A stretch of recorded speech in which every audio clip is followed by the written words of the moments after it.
Madame, Messieurs, bonsoir et merci d'avoir choisi MTV+ pour vous informer. Voici les titres à la une de ce journal.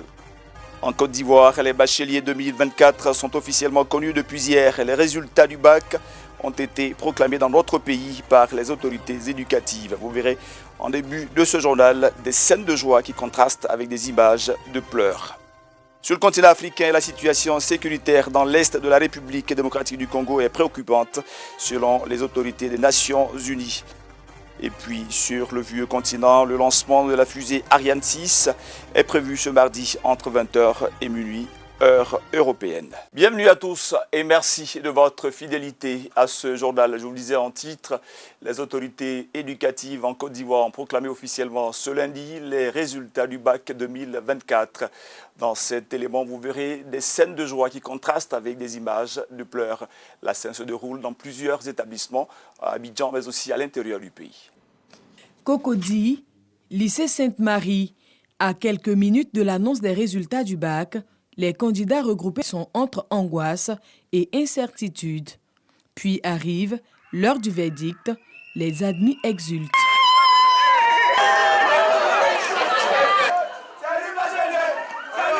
Cette candidate obtient son bac avec 315 points. En joie certes, mais a les idées claires pour le futur. D'abord, j'aimerais passer le concours de l'INP et puis aller pour commencer un prépa en économie. Anaïs, comme plusieurs autres candidats, brandissent leur mention. J'ai eu 284 points, mention bien. 243 points, mention assez bien. C'est les points que je ne connaissais pas, mais je savais que j'allais avoir. Tenir le bac représente pour moi la clé d'une nouvelle aventure et puis le début d'une nouvelle vie. C'est ma deuxième année. Première année a échoué. Ça veut dire que dans la vie, il faut jamais baisser les bras. Je suis content aujourd'hui. Parce qu'il y a beaucoup. J'ai utilisé. Il y a maximum assez de temps de lui. J'ai veillé. Ma maman est morte. Mon papa est mort. Aujourd'hui, ils seront fiers de moi. Au lycée classique d'Abidjan, l'ambiance est tout aussi chaude. Les admis sont déjà en fête.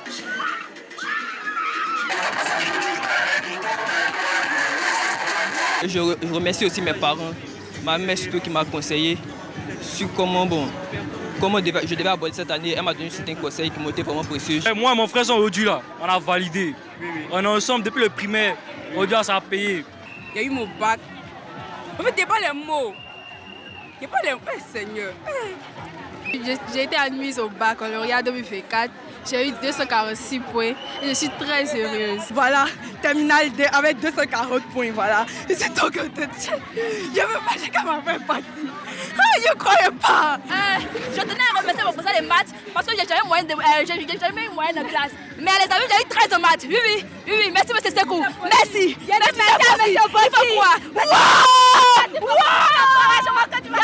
Non loin d'eux, les recalés fondent en larmes, le cœur rempli de peine. Ils passeront certainement l'une des nuits les plus tristes de leur vie. Au niveau national, le taux de réussite est de 34,17% pour les nouveaux bacheliers, les défis futurs, l'orientation dans l'enseignement supérieur. Toujours dans l'actualité ivoirienne, une table ronde de mobilisation de ressources pour le financement de la filière riz a été organisée en présence du Premier ministre Robert Begré-Mambé. C'était ce lundi à Abidjan, capitale économique ivoirienne. Les détails dans ce reportage. Ils sont une dizaine de partenaires techniques et financiers qui ont répondu ce jour à l'appel des autorités ivoiriennes. Une table ronde à leur intention pour le financement de la filière riz. Qu'ils soient de la BAD, la BIDC, le FIDA, la JICA, la Banque mondiale ou encore de la Banque islamique pour le développement, tous ont réitéré leur engagement à soutenir la stratégie nationale de développement de la filière riz, SNDR. Notre institution est prête à soutenir le gouvernement de Côte d'Ivoire et l'ensemble des partenaires pour renforcer la sécurité alimentaire. Nous saluons le plan du gouvernement visant à atteindre l'autosuffisance en riz d'ici 2027. Notre engagement est donc clair, soutenir ce plan et encourager un programme robuste de chaîne de valeur de riz à moyen terme.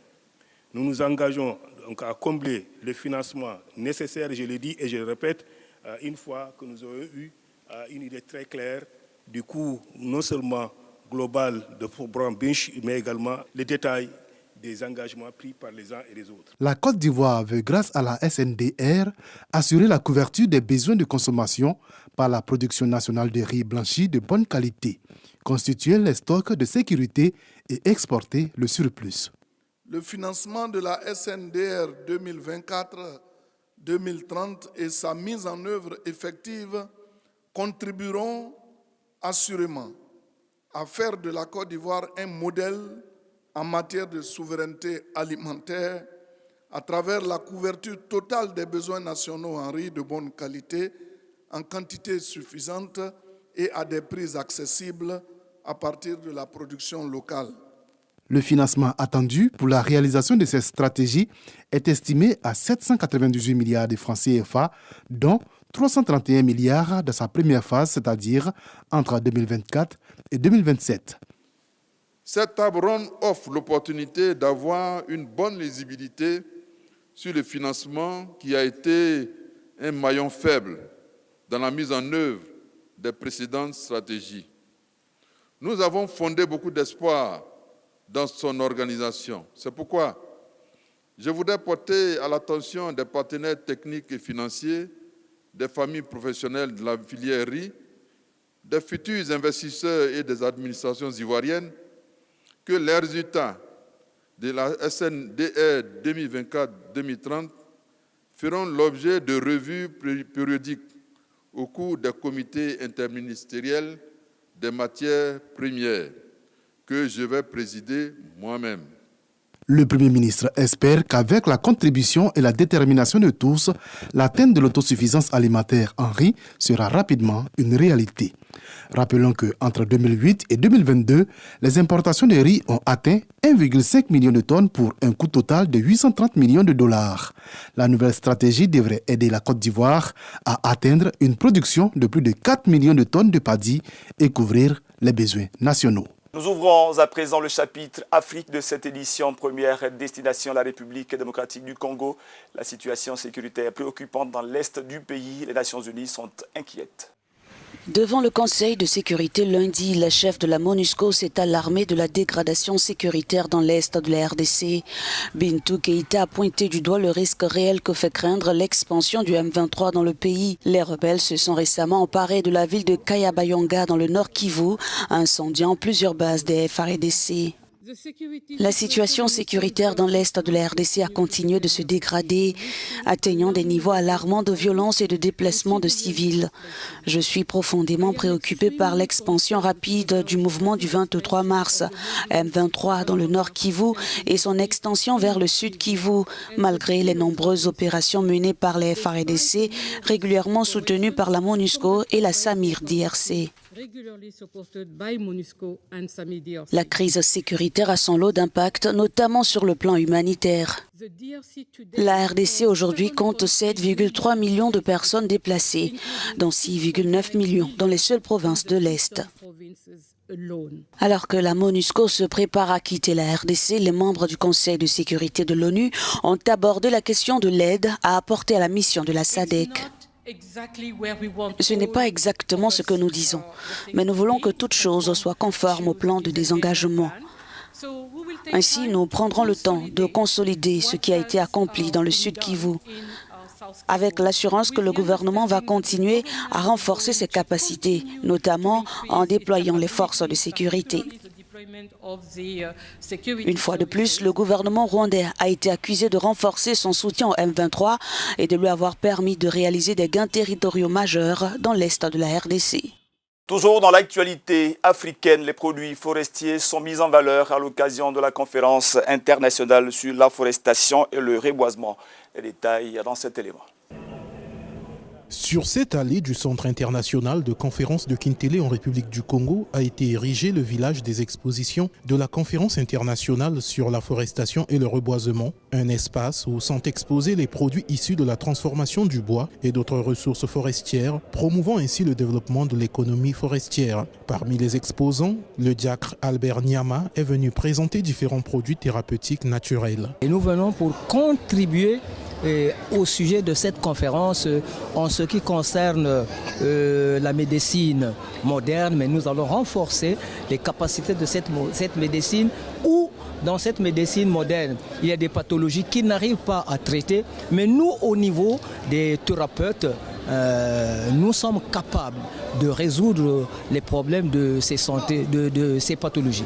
À côté du stand de Albert, des exposants venus du Rwanda et du Burundi présentent également leurs accessoires dans un stand riche en originalité. C'est la culture des deux pays de faire des artisanats, des arts qui proviennent des herbes. Ça n'abîme pas les forêts, on ne coupe pas les arbres. Donc c'est justement les herbes de la savane, les herbes des marais. On préserve beaucoup la forêt. En dehors du secteur privé, ce village d'exposition offre aussi la possibilité aux entreprises et administrations publiques de valoriser les projets qu'ils pilotent. C'est le cas de la Société nationale des pétroles du Congo, sponsor officiel de la conférence internationale sur la forestation et le reboisement, qui défend son projet dénommé Ekozamba. Il vise à terme à reforester 50 000 hectares de zones savanicoles en usant de diverses essences dans le but de séquestrer du carbone. La SNPC est en train de faire un programme pour 3 000 hectares. Pour l'année 2024, c'est 3 000 hectares qui sont pourvus de plantes cellules.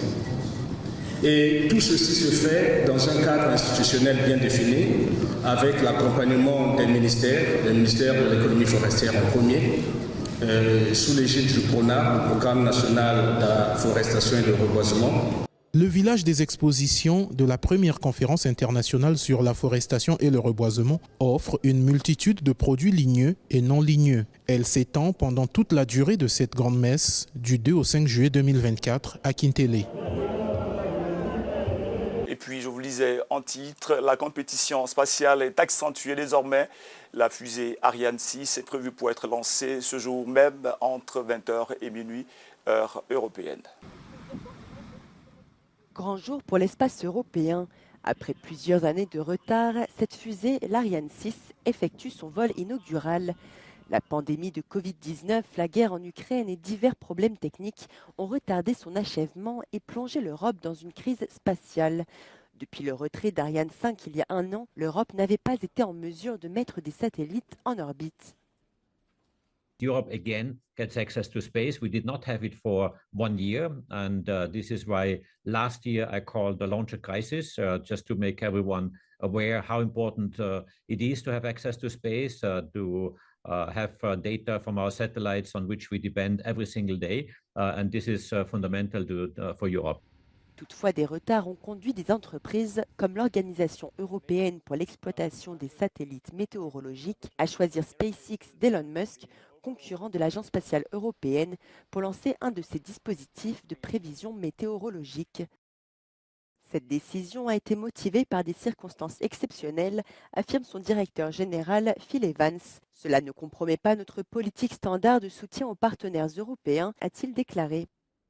Malgré ce premier revers, l'avenir d'Ariane 6 compte déjà jusqu'à 30 commandes, 18 d'entre elles pour lancer les constellations de satellites Kuiper de l'entreprise Amazon. Ce lancement est une première étape dans la stratégie spatiale de l'Europe, selon les analystes. The launcher at the end of the day is a means to an end, and the end is really increasing our ambition in using space obviously to the benefit of European citizens and European policymakers. Ariane 6 est le premier nouveau modèle européen en 30 ans. 13 pays européens ont participé à son développement pour un coût total de 4 milliards d'euros.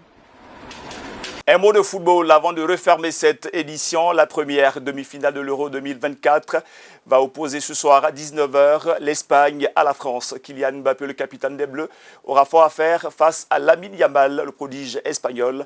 Une affiche qui promet des étincelles. Les Bleus ont peaufiné lundi les derniers réglages à l'Allianz Arena de Munich où ils affrontent l'Espagne pour une place en finale de l'Euro ce mardi. Alors que les Espagnols ont déjà inscrit 11 buts dans la compétition, la France a atteint le dernier carré sans marquer le moindre but en phase de jeu. La forme de son capitaine fait notamment débat. Je ne me méfie pas de ce que disent les gens, je connais le genre de joueur qu'il est. Je sais qu'il peut faire la différence facilement. Je veux dire qu'il n'a pas besoin d'être au top de sa forme. Il peut faire mal à n'importe quelle équipe, à n'importe quel moment. S'il est sur le terrain, il va représenter une menace réelle. atentos a él. Le nouveau ballon officiel qui sera utilisé lors des demi-finales et de la finale de l'Euro 2024 a été dévoilé à Berlin. Il est doté de la technologie Connected Ball qui fournit des données précises aux arbitres. Et voilà, ce sera tout pour ce soir. Merci de votre fidélité. Excellent sur le programme à tous et à toutes. Je vous retrouve demain, même heure, même canal, pour de nouvelles informations. D'ici là, prenez bien soin de vous.